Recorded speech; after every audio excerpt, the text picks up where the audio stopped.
David Chen disappeared on September 15, 2019, along with his 16-year-old son Marcus, during what was supposed to be their annual father-son camping trip to Yosemite National Park. The environmental engineer had planned a 4-day backpacking adventure through some of the park's more remote trails, a tradition that had become sacred between them since David's difficult separation from his ex-wife Sarah 3 years earlier. What started as a perfect weekend getaway would become one of California's most haunting missing person cases, leaving behind only questions and a family forever changed.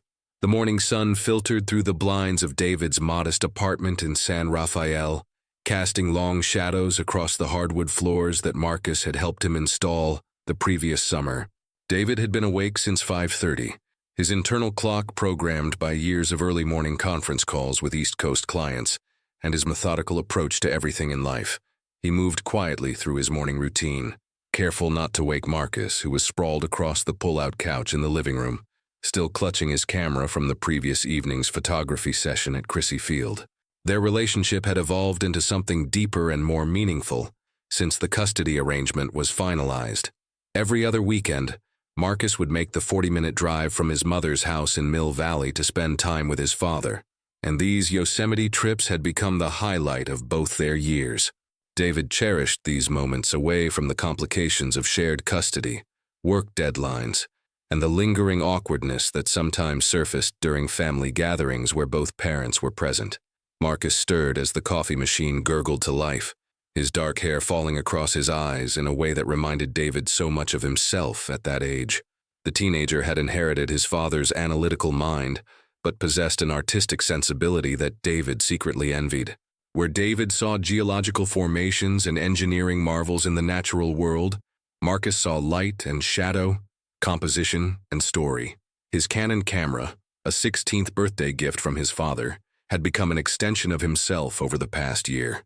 "Dad, what time is it?" Marcus mumbled, stretching his arms above his head and nearly knocking over the water glass on the side table. "7:15.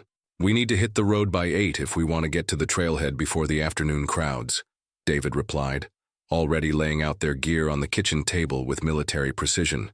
4 days' worth of freeze-dried meals, water purification tablets, first aid supplies, emergency shelter, and 2 sleeping bags rated for temperatures that could drop into the 30s even in September. Marcus sat up, immediately more alert at the mention of their departure time. Despite his typical teenage tendency to sleep until noon on weekends, he never complained about the early starts when it came to their hiking adventures. These trips had become a sanctuary for both of them, a place where the pressures of high school social dynamics and his parents' complicated relationship couldn't reach them. "Did you check the weather forecast again?" Marcus asked, already knowing his father had probably consulted multiple sources and cross-referenced them with historical data for the region. Clear skies through Tuesday, temperatures in the 70s during the day, dropping to about 35 at night. "Perfect conditions," David said, consulting his phone one more time. "The new moon means incredible stargazing opportunities, and sunrise from Eagle Peak should give you some amazing shots." They had been planning this particular route for months, poring over topographical maps and consulting with other hikers on online forums. The trail would take them through some of Yosemite's less traveled areas, away from the crowds that flocked to Half Dome and Yosemite Falls. David had always preferred the quieter corners of the park, places where they could hike for hours without encountering another soul. As they loaded their backpacks into David's Honda Pilot, their neighbor, Mrs. Patterson, emerged from her apartment to retrieve her morning newspaper. She had become fond of both David and Marcus over the years, often commenting on how polite and respectful the teenager was, especially compared to some of the other kids in the complex. "Off on another adventure?" she asked, waving from her doorway. 4 days in Yosemite," David called back. "We'll be back Tuesday evening. You two be careful out there." "I'll keep an eye on your place," she replied, a conversation that had become routine before each of their trips. The drive to Yosemite took them through some of California's most beautiful countryside, past rolling hills dotted with oak trees, and through small towns that seemed frozen in time.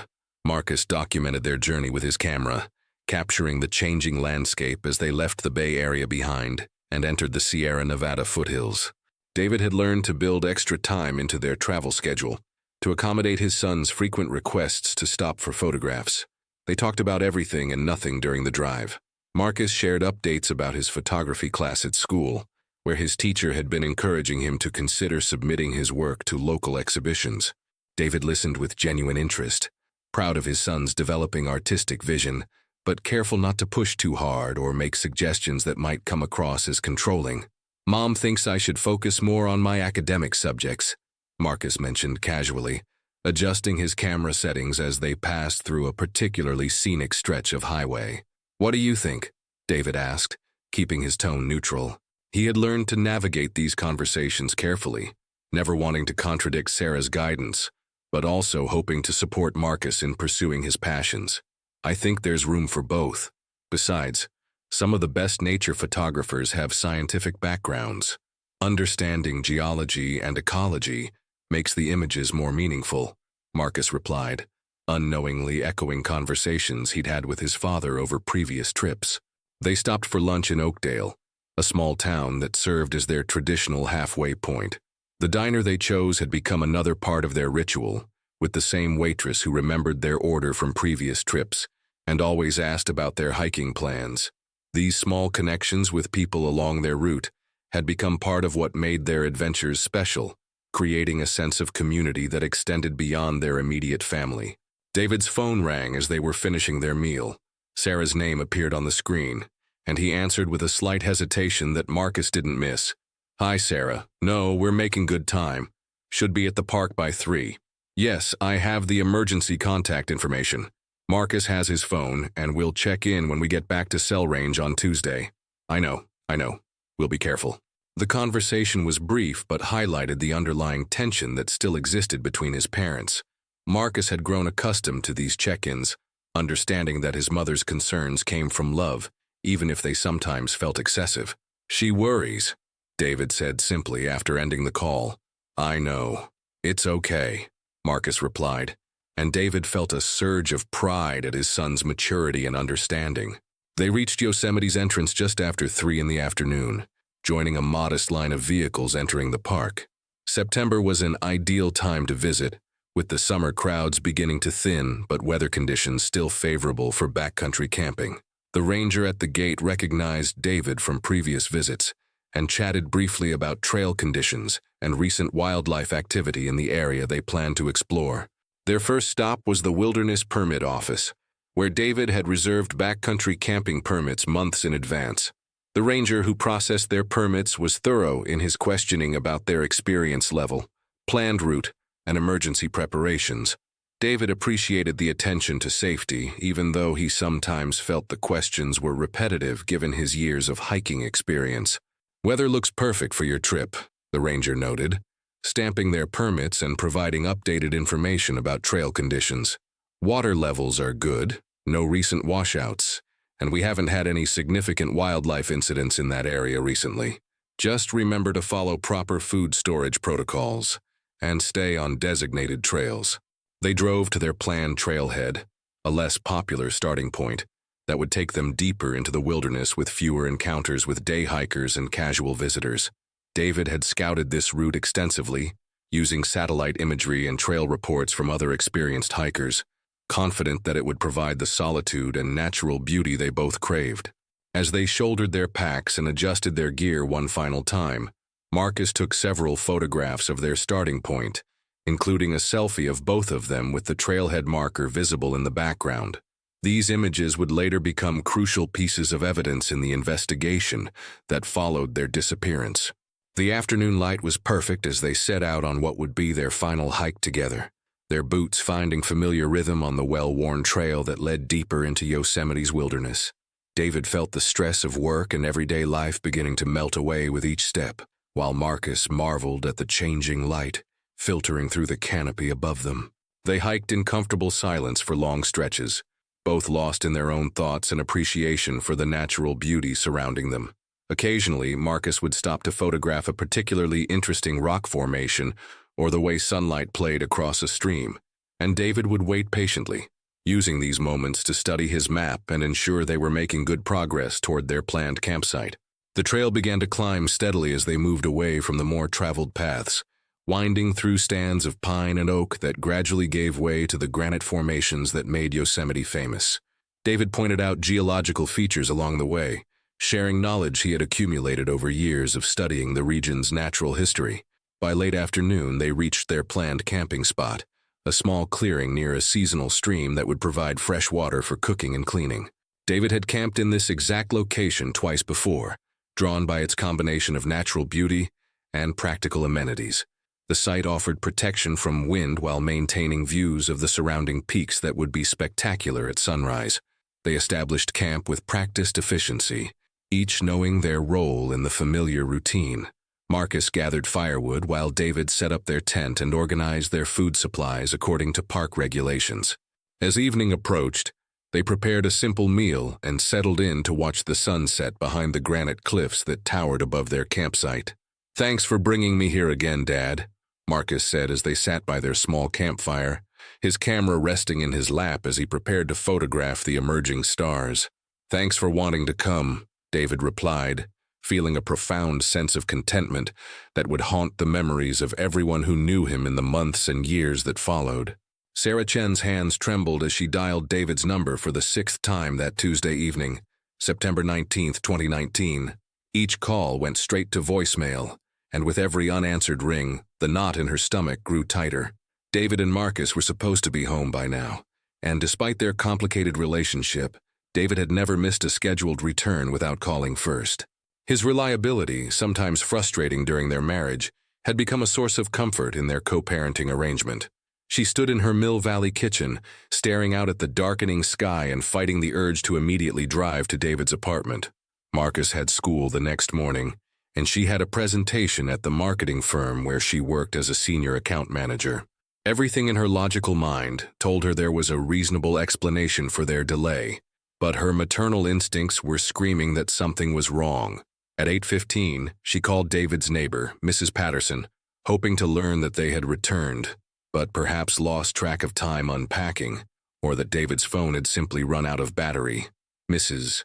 Patterson's voice carried concern that matched Sarah's own when she confirmed that David's parking space remained empty, and she hadn't seen any lights in his apartment. "I saw them leave Friday morning, bright and early like always," Mrs. Patterson said. "David mentioned they'd be back Tuesday evening. It's not like him to be late without calling, is it?" Sarah thanked her and immediately called the Yosemite National Park emergency line, her hands shaking as she explained the situation to the ranger who answered. The ranger, professional but clearly experienced with worried family members, took down all the details methodically: David's full name, age and description, Marcus's information, their planned route and camping permits, the make and model of David's Honda Pilot and its license plate number. "We'll send rangers to check the trailhead where they started," the ranger assured her. "It's possible they encountered difficult conditions or decided to extend their trip. We see this sometimes with experienced hikers who find conditions too good to pass up." But Sarah knew David better than that. He was methodical about schedules, especially when it came to Marcus's school responsibilities. He would never extend a trip without calling, and he certainly wouldn't do anything that might complicate their custody arrangement or cause her worry. She spent a sleepless night checking her phone every few minutes, hoping for a text message or missed call notification. At 6 in the morning, she called the Park Service again and learned that rangers had found David's Honda Pilot exactly where it should be, locked and undisturbed in the trailhead parking area. The discovery brought no relief, only confirmation that something had gone wrong somewhere along their planned route. By Wednesday morning, Yosemite's search and rescue coordinator, Lisa Martinez, had mobilized an initial response team. 20 years of experience had taught her to take missing person reports seriously, especially when they involved experienced hikers who had followed proper procedures and filed detailed itineraries. David's wilderness permits showed a carefully planned 4-day route through familiar territory, and his previous visits to the park suggested someone who understood backcountry safety. The search began at their last known position, the trailhead where David's vehicle waited like a monument to interrupted plans. Rangers and volunteer search teams spread out along the documented route, looking for any sign of their passage or deviation from the planned path. The September weather remained perfect, with clear skies and mild temperatures that should have made for ideal hiking conditions. Sarah drove to Yosemite that afternoon, unable to concentrate on work or normal life, while her son remained missing. She established herself at a small hotel near the park entrance, creating an informal command post where she could stay in constant contact with search coordinators. David's sister Jennifer flew in from Portland, and his parents made the difficult drive from their retirement community in Arizona, all of them converging on a place that had once represented joy and adventure, but now embodied their worst fears. The search teams found their first significant clue on Thursday morning, 2 miles off the main trail, in a direction that didn't match David's planned route. Volunteer searcher Tom Bradley discovered a small piece of blue fabric caught on a manzanita bush. The fabric appeared to match Marcus's hiking shirt, according to Sarah's description and photographs from their departure. This suggests they deviated from their original plan, Lisa Martinez explained to the assembled family members. It's not uncommon for hikers to explore side trails or investigate interesting features they encounter. The fabric gives us a new direction to focus our search efforts. The discovery energized the search teams and provided the family with their first concrete evidence that David and Marcus had been in the area. Search helicopters expanded their aerial surveys to include the terrain around the fabric location, while ground teams established new search patterns radiating outward from the find. Local news stations began covering the story by Friday, drawn by the compelling narrative of a father and son who had seemingly vanished from one of California's most visited national parks. Channel 7 news reporter Amanda Richardson interviewed Sarah outside the park's visitor center, capturing the exhaustion and desperation that had replaced her initial optimism. David is an experienced hiker who has been bringing Marcus to Yosemite for years, Sarah told the cameras, her voice steady despite the circumstances. They know the area, they're properly equipped, and they filed all the correct permits. Something unexpected happened out there, and we need to find them. The news coverage generated additional volunteer searchers, with experienced hikers and concerned citizens traveling from across Northern California to join the official search efforts. The Yosemite Search and Rescue Team coordinated with volunteers from the Bay Area Mountain Rescue Unit and other specialized teams, creating the largest search operation the park had seen in several years. Marcus's high school organized student volunteers to distribute flyers throughout the surrounding communities, while David's engineering firm offered a substantial reward for information leading to their safe return. Social media campaigns spread their photographs and story across multiple platforms, generating hundreds of tips and reported sightings that search coordinators carefully investigated and mostly ruled out. Dr. Patricia Walsh, a wilderness psychology expert consulted by the search team, provided insights into possible scenarios that might explain their disappearance. Experienced hikers sometimes take calculated risks that don't pay off, she explained to the search coordinators. They might have attempted a more challenging route, encountered unexpected weather, or faced a medical emergency that forced them off their planned path. The search area continued expanding as days passed without additional concrete evidence. Helicopter crews covered hundreds of square miles of rugged terrain, using thermal imaging equipment to detect any signs of human presence. Ground teams followed every stream, investigated every cave system, and checked every potential shelter location within an ever-widening radius of their known route. Sarah struggled with the endless waiting and the gradual shift in tone she detected from search officials. The initial urgency was giving way to methodical process, and she sensed the unspoken acknowledgement that they were increasingly looking for evidence of what had happened rather than survivors who needed rescue. "We haven't given up hope," Lisa Martinez assured the family during a briefing at the end of the first week. "But we're also expanding our search to consider all possibilities. The terrain out there is challenging, with hidden ravines, unmarked cave systems, and areas where someone could easily become lost or injured." David's engineering colleagues organized their own civilian search efforts, using their technical backgrounds to analyze topographical data and identify areas that official searchers might have overlooked. They created detailed maps showing water sources, natural shelter locations, and geological features that might attract someone with David's professional interests. Marcus's photography teacher, Mr. Chen, reviewed hundreds of images from his previous Yosemite trips, looking for clues about locations that might have held special meaning or interest for the teenager. The photographs revealed a young man with a developing artistic eye and a deep appreciation for the natural world, making his disappearance even more poignant for everyone involved in the search. As the second week began, search operations transitioned from intensive rescue mode to a more systematic investigation of all possible scenarios. Rangers interviewed other hikers who had been in the area during the same time period, hoping to find someone who had encountered David and Marcus or noticed anything unusual along the trails. The Park Service brought in additional resources, including specialized search dogs trained to detect human scent, even after significant time had passed. The dogs showed interest in several areas near where the fabric had been found, but none of the leads developed into concrete evidence of their presence or direction of travel. Sarah found herself caught between desperate hope and creeping acceptance that her son might not be coming home. She maintained her vigil at the hotel, becoming a familiar figure to search teams and media representatives who had gathered around the story. Her strength and dignity in the face of unimaginable uncertainty became part of the narrative that captured public attention. The weather began to change as September gave way to October, with afternoon thunderstorms and dropping temperatures that added urgency to search efforts. If David and Marcus were still alive somewhere in the wilderness, time was working against them as conditions became more challenging for survival. Family members took turns maintaining the presence at Yosemite, recognizing that the search might continue for weeks or even months. David's parents struggled with the physical demands of the elevation and terrain, while his sister Jennifer coordinated with search officials and managed the growing media attention that surrounded their story. On October 15th, exactly 1 month after David and Marcus were last seen, the official search operation was scaled back to periodic maintenance sweeps and investigation of new tips or evidence. The decision devastated the family, but reflected the reality of limited resources and the vast area that had already been covered multiple times. "We're not closing this case," Lisa Martinez emphasized during the difficult meeting with family members. "We'll continue to investigate any new leads, and our rangers remain alert for any evidence during their regular duties throughout the park.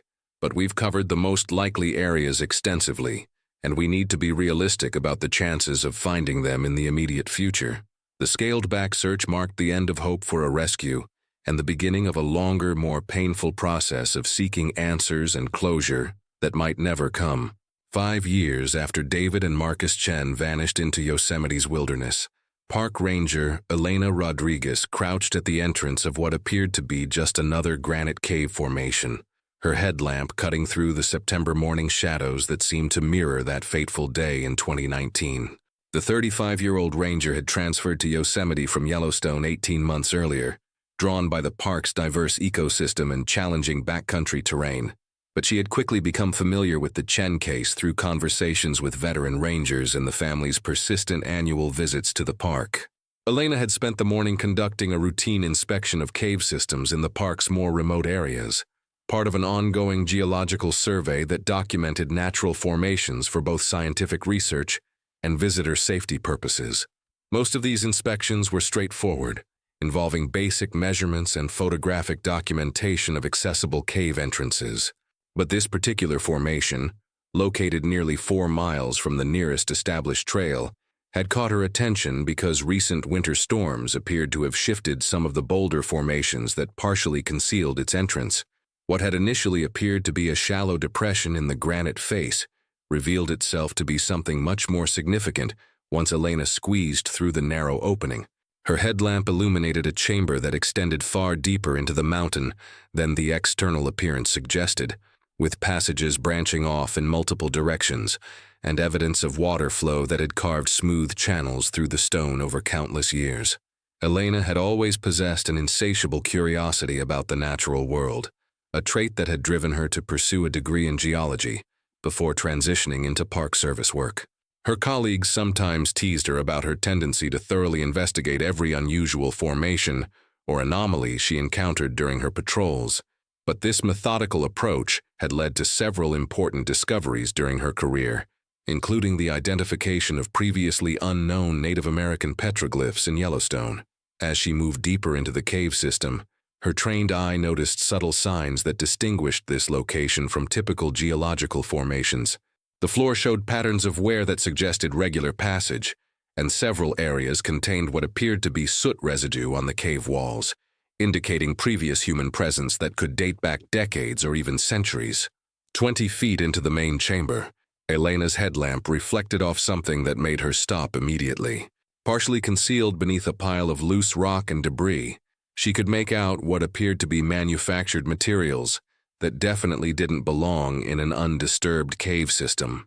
Her heart rate increased as she carefully approached the area, her mind immediately connecting this discovery to the dozens of missing person cases that had occurred in Yosemite over the years. Elena photographed everything before disturbing any of the material, following protocols she had learned during her law enforcement training. The objects appeared to include fabric remnants, what looked like parts of a backpack frame, and several items that could be camping equipment. None of it appeared to be historical artifacts from earlier eras of park visitation, but rather materials that showed signs of relatively recent manufacture. She carefully extracted one piece of fabric that was partially visible, immediately recognizing it as modern synthetic hiking material. The color had faded significantly, and the material showed extensive wear from exposure to moisture and temperature changes. But it was clearly from contemporary outdoor gear rather than historical artifacts. Elena's mind raced through the implications of her discovery. The cave system was located in an area that would require significant navigation skills to reach, far from established trails and in terrain that would challenge even experienced hikers. The presence of human artifacts suggested that someone had not only found this location, but had spent enough time here to leave behind multiple items. She spent the next hour carefully documenting the cave system with photographs and detailed notes, mapping the layout of chambers and passages while avoiding any disturbance of potential evidence. The main chamber extended approximately 50 feet into the mountain, with 3 smaller passages branching off in different directions. 2 of these passages appeared to dead end after short distances, but the third continued deeper into the mountain beyond the reach of her headlamp. The location of the artifacts within the cave suggested intentional placement, rather than accidental loss. The items were concentrated in what appeared to be the most sheltered area of the main chamber, protected from water flow and positioned in a way that indicated someone had established a temporary shelter or storage area. Elena's previous experience with missing person cases in national parks had taught her that discoveries like this required careful handling and immediate notification of proper authorities. She completed her documentation and carefully secured the cave entrance before beginning the challenging hike back to her vehicle, her mind already composing the report that would need to capture both the significance of her discovery and the need for immediate follow-up investigation. The drive back to park headquarters took nearly 2 hours, winding through mountain roads that provided spectacular views but demanded complete attention to navigation. Elena used the time to mentally review everything she had observed, trying to recall details that might be important for investigators, while being careful not to jump to conclusions about what the artifacts might represent. Chief Ranger Michael Torres had been with Yosemite for 15 years and had overseen the original search for David and Marcus Chen. When Elena knocked on his office door that afternoon, her serious expression and request for an immediate private meeting immediately captured his attention.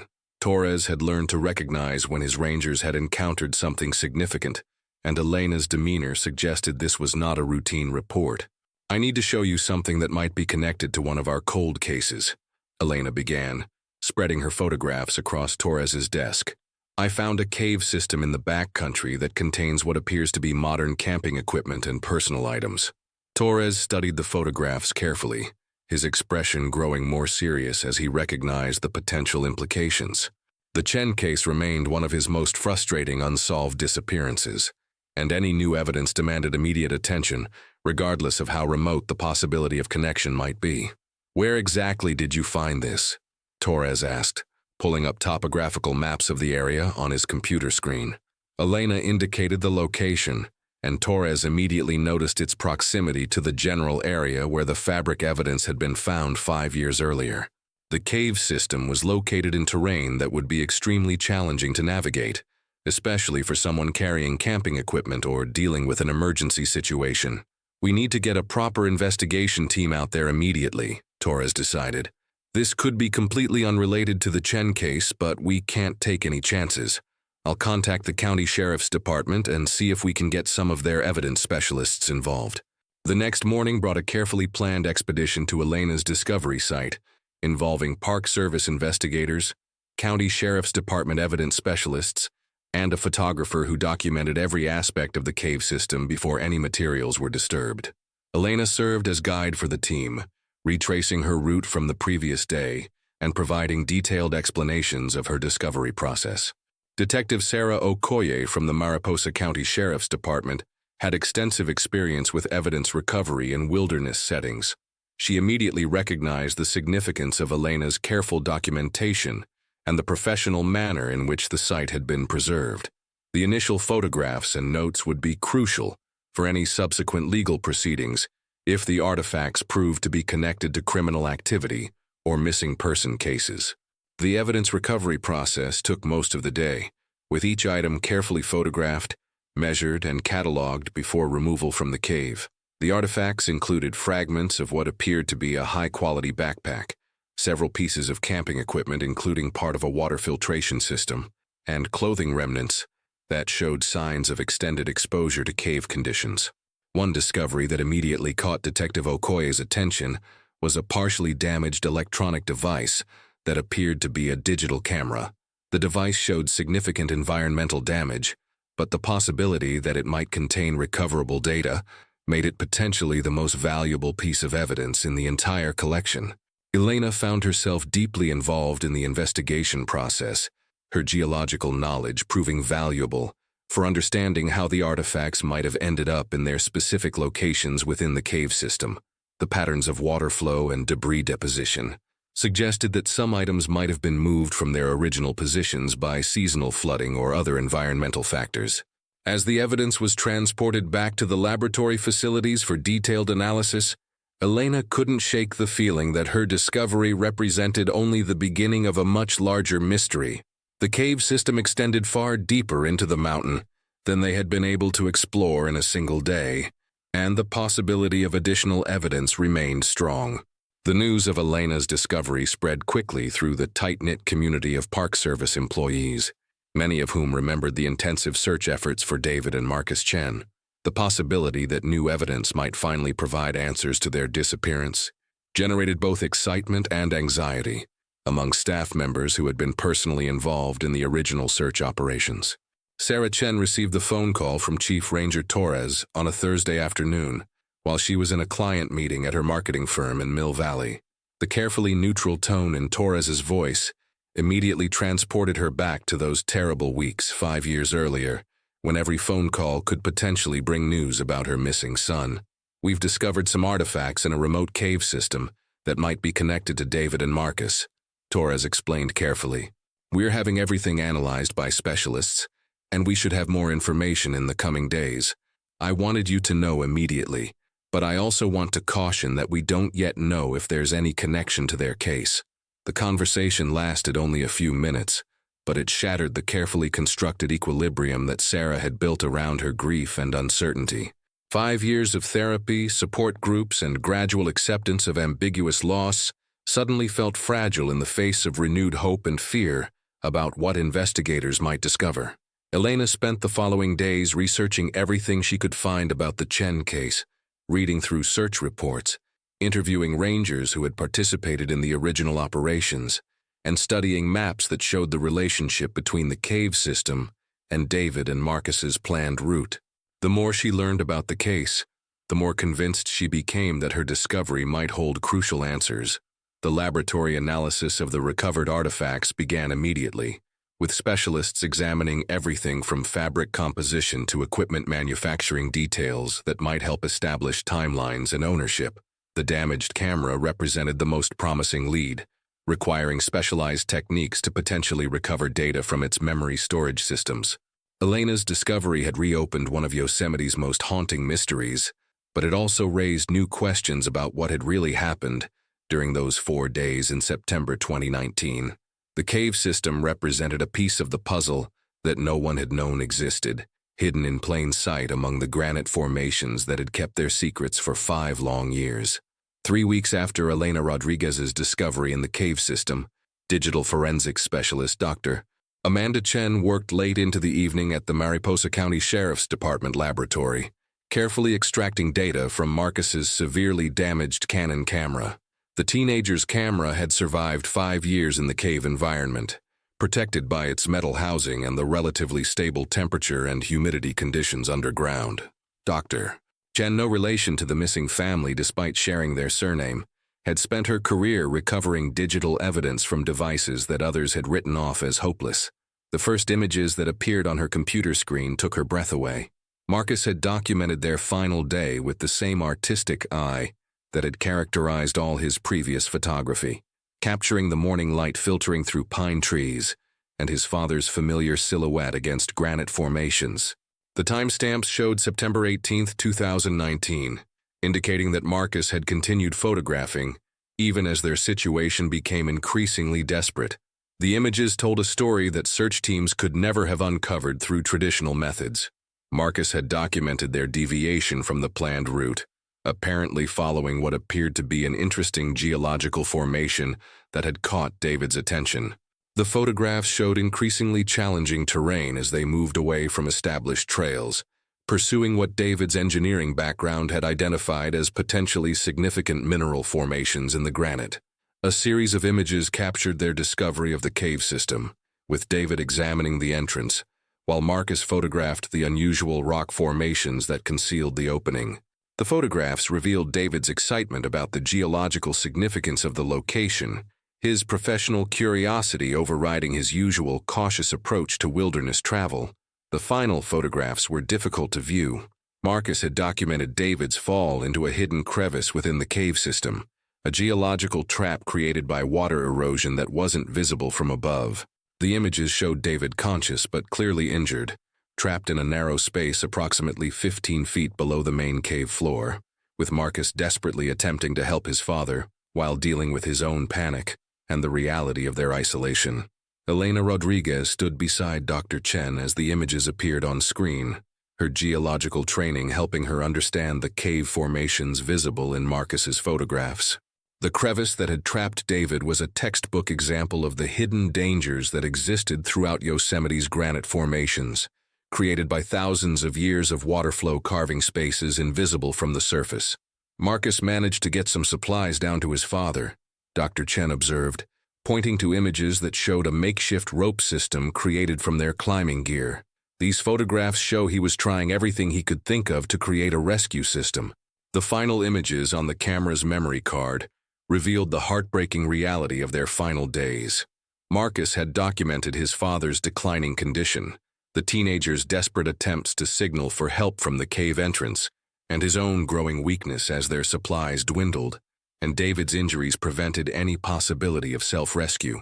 Detective Sarah Okoye reviewed the photographic evidence with Chief Ranger Torres and Elena Rodriguez, all of them struggling with the emotional weight of seeing David and Marcus's final days through the teenager's artistic documentation.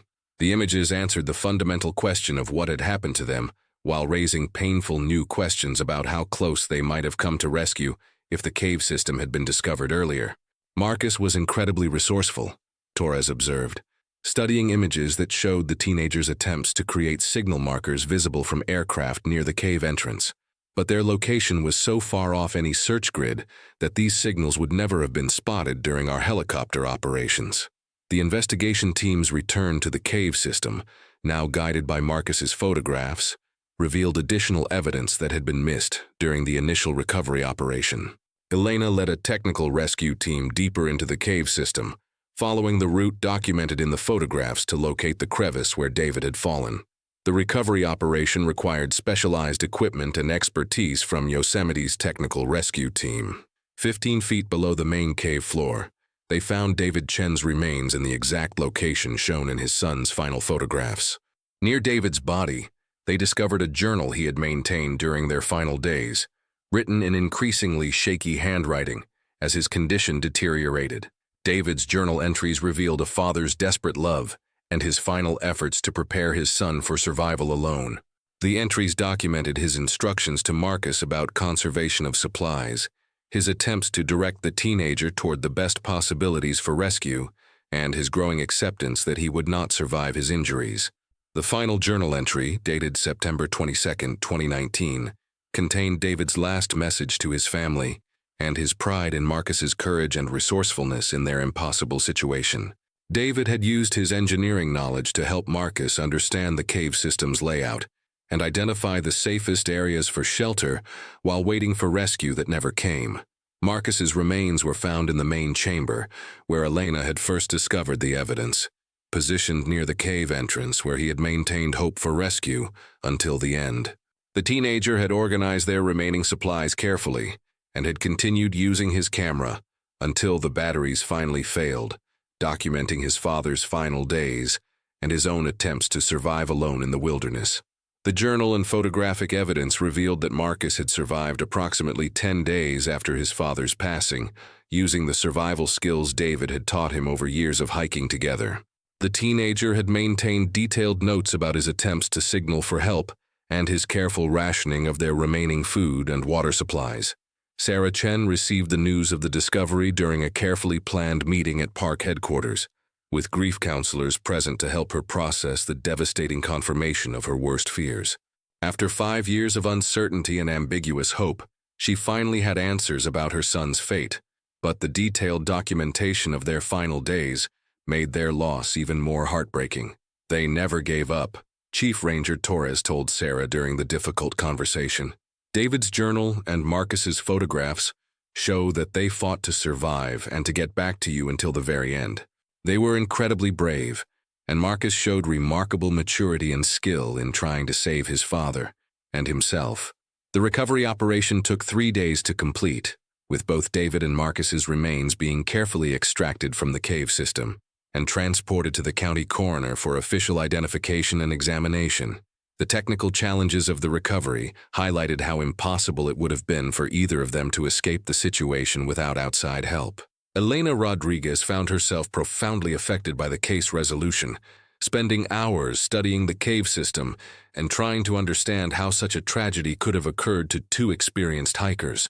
Her geological training helped her recognize that the hidden crevice represented a 1-in-a-million accident, a geological trap that could have claimed any visitor regardless of their experience level.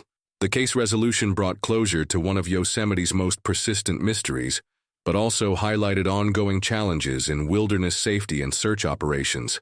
The Chen family's tragedy demonstrated how quickly experienced hikers could find themselves in life-threatening situations, and how vast wilderness areas could conceal evidence even during intensive search operations. David's engineering firm established a memorial scholarship in his name for students pursuing environmental engineering, while Marcus's high school created an annual photography exhibition featuring student work inspired by natural landscapes. Both memorials reflected their passions and the positive impact they had made on their communities during their lives. Sarah Chen struggled with the detailed knowledge of their final days, finding it both comforting and devastating to understand exactly what had happened to David and Marcus. The photographic evidence of their love for each other and their determination to survive provided some solace, but also intensified her grief about their proximity to the cave entrance, where rescue might have been possible. Elena Rodriguez requested a transfer to the park's Search and Rescue Coordination Office, motivated by her experience with the Chen case to improve protocols for investigating remote cave systems and geological formations. Her discovery had solved one mystery, but revealed how many similar secrets might remain hidden throughout Yosemite's vast wilderness areas.